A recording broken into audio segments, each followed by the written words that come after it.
দুই ভাতৃৰ মহানুভৱতা। দুই ভাতৃয়ে দান কৰাৰ ভূমিত ৰাইজৰ দান বৰঙণি, ৰাজহুৱাৰ চুমহা। মহানুভৱতা।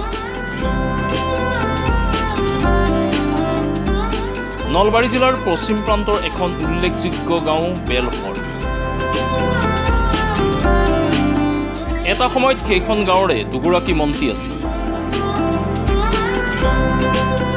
দুইগৰাকী প্ৰাক্তন মন্ত্ৰী ডক্টৰ ভূমিধৰ বৰ্মন আৰু নীলমণি সেন ডেকাৰ জন্মগাঁও বেলশৰত আজিলৈকে নহল এখন ৰাজহুৱা চুমহা।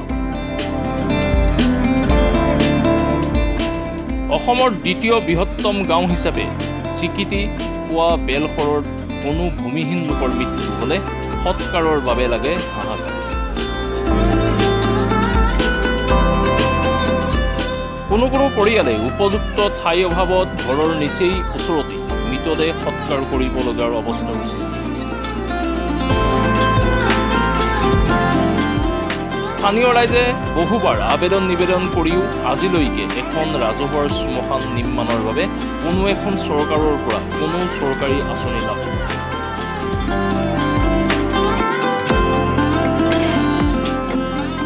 অৱশেষত চৰকাৰী আঁচনিৰ আশা ত্যাগ কৰি বেলশৰৰ কেইগৰাকীমান সমাজকৰ্মীয়ে এখন ৰাজহুৱাৰ শ্মশান নিৰ্মাণৰ বাবে সিদ্ধান্ত গ্ৰহণ কৰি কামত অগ্ৰসৰ হ'ল।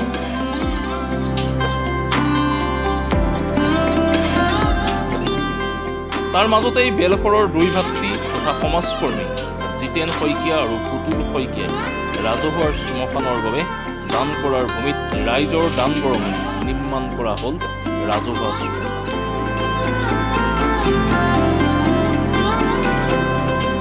আৰু আজি তথা দেওবাৰে শুভৰাত্মক কৰা হয় শ্মশান।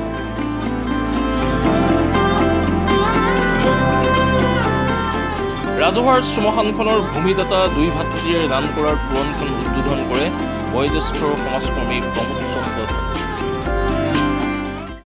শ্ৰী জিতেন শইকীয়া মোৰ ডাঙৰ দাদা হয়, লগত মোৰ নাম শ্ৰী পুতুল শইকীয়া।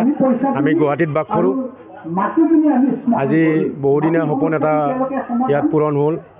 প্ৰথমতে ইয়াৰে বেলশৰ ৰাইজ আমাৰ ওচৰলৈ গৈছিল, দাদা আৰু মোৰ ওচৰত ভূমি দিয়াৰ বাবদ আমি লগতে ভূমিখিনি দিয়াৰ টকা প্ৰথম দিলোঁ। তাৰপিছত আমি তৰণ গেট মন্দিৰ এইবিলাকো ভাৱ আহিল, এইবিলাকো আমি পূৰণ কৰি দিলোঁ। লগতে ইয়াৰ সমূহ ৰাইজক ধন্যবাদ জ্ঞাপন কৰিছোঁ। প্ৰত্যেকজন ৰাইজে আহি ইয়াত দাতা 10,000 5,000 চবেই আমাক মিলিত হৈ ডনেশ্যন দিছে। তাৰ সহযোগত বেলশৰ ৰাইজ, পিপিলবাৰীৰ ৰাইজ, গুৱাহাটী ৰাইজ সমূহ ৰাইজক মই ধন্যবাদ জ্ঞাপন কৰি মোৰ মন্তব্য ভাষণ শেষ কৰিলোঁ। ধন্যবাদ।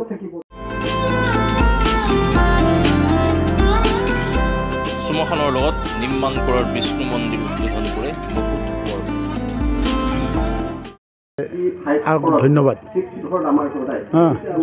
আমি এই বহুত পুৰণা বেলশৰৰ শ্মশান এখনৰ বিৰাট অভাৱ।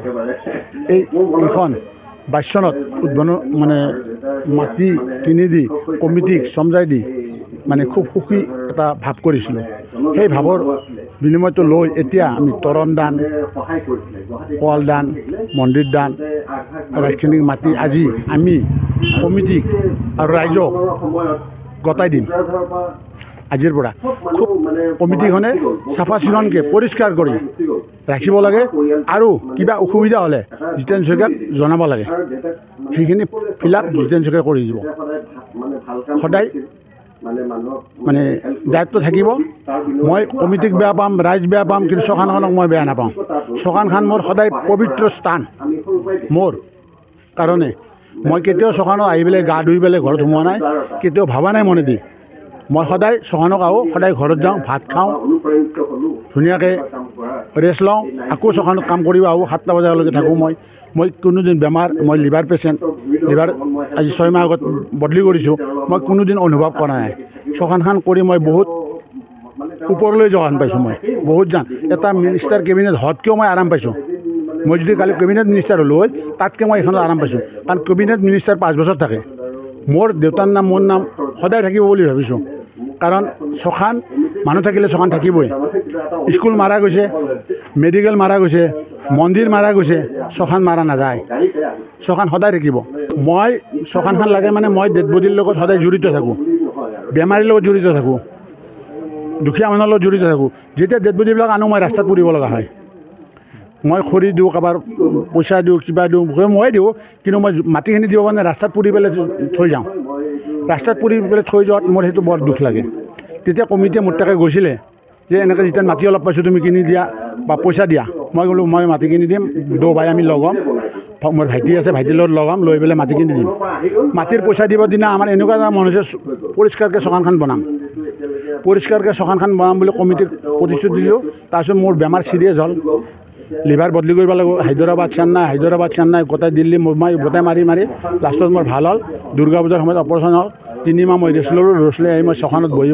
শ্মশান দৌ ভাই মিলি শ্মশান বনালোঁ ধুনীয়াকৈ ৰাইজৰ পৰা অৰিহণা আছে ৰাইজে পইচা দিছে দান দিছে আমিও লগত দিছোঁ ধুনীয়াকৈ বনাইছোঁ আজি ৰাইজ আৰু কমিটিক সমজাই দি আমি বৰ্তমান অলপ ৰেষ্ট ল'ম আৰু যদি কিবা অসুবিধা থাকে কমিটি ৰাইজে আমাক ক'লে হ'ল আমি কৰিম অকল আমি এইখন আজি অনুষ্ঠান কৰিছোঁ ৰাইজ মিলি কৰিছোঁ মই অকলে কৰা নাই শ্মশানখন কৰিছোঁ মই অকলে কৰা নাই ৰাইজ মিলি কৰিছোঁ ৰাইজৰ চব অৰিহণা আছে মোক শ্মশানত আহি পেলাই 10,000 টকা দি গৈছে কোনোবাই কৈছে নাম লাগিব কোনোবাই কৈছে নাম নালাগে কালি পইচা দিছে আজি মনোজ বৰ্মনে পইচা দি গৈছে কালি এজন ইঞ্জিনিয়াৰ এজনে পইচা দি গৈছে মোক কৈছে নাম নালাগে 10,000 তোমাক দিছোঁ অতিৰ এটা ইঞ্জিনিয়াৰে মোক এটা বহি থকা দেখাবে 10,000 টকা দি গৈছে সেই মন ভোটৰ দিনাৰ পৰা মই ভাবিছিলোঁ যেতিয়া ভোট হৈছিল ভোটৰ দিনাৰ পৰা ভাবিছিলোঁ ভোট দিবা মানুহে কিয় আহিছে আমাক AGP লাগে আমাক কংগ্ৰেছ লাগে আমাক CPM লাগে সেই ভাবত দিছে সেনেকৈ শ্মশান লাগে বুলি ভাবি পেলাই মানুহ যাব আৰু গৈছে মানুহ আহিছে 40টাৰ ওপৰত ডাটা হৈছে 3 মাহত মই কোনোদিন পইচাৰ অভাৱ বুলি এটা ফিল কৰা নাই শ্মশানখন বনাওঁতে পইচা ক'ৰ পৰা আহিছে এইটো ওপৰলৈ জানে মানুহ কেনেকৈ পঠিয়াই দিছে মই কাৰো ঘৰত যোৱাও নাই সেনেকৈ পইচা বিচাৰি নিজে আহি মানুহে দিছে পইচা সেই পইচাৰে মই কাম কৰিছোঁ আজি ৰাইজৰ কমিটিক পঠাই দিম তাৰবাবে ধন্যবাদ উল্লেখ্য যে এই ৰাজহুৱাৰ শ্মশানখনৰ দ্বাৰা বেলশৰৰ উপৰিও পিপিলিবাৰী আৰু কৈতাৰী গাঁৱৰ লোকসকল উপকৃত হ'ব বুলি ৰাইজে মত ব্যক্ত কৰিছে।